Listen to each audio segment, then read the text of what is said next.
Syria has received its first batch of Russian anti-aircraft missiles, and that's what President Assad told the Hezbollah television network. The statement's adding fuel to the tensions over the S-300 air defense system, with the U.S. slamming Russia's actions and Israel signaling it would prevent it from becoming operational.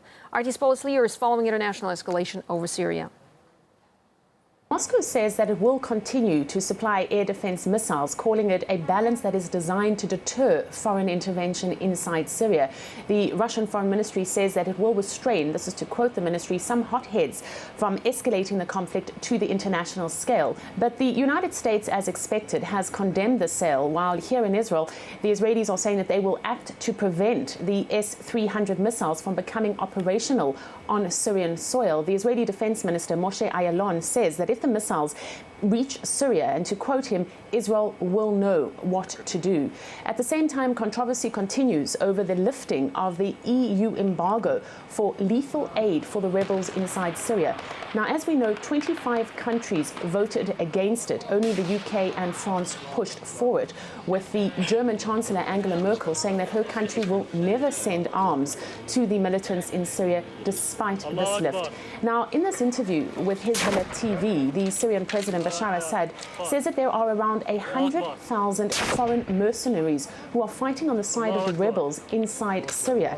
He says that his government will not stand in the way of groups who want to fight for the liberation of the Golan, and he has warned, to quote him from this interview, that the Syrian army will retaliate immediately to another Israeli strike inside Syrian territory.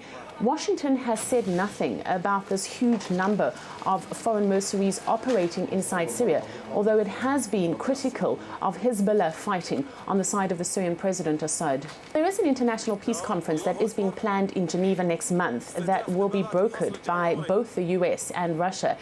But in the same interview to Hezbollah TV, the Syrian President Assad said that he was not particularly hopeful that anything would come out of this. He did, however, say that Syria will take part, but again that he doesn't expect any kind of big decisions to be made.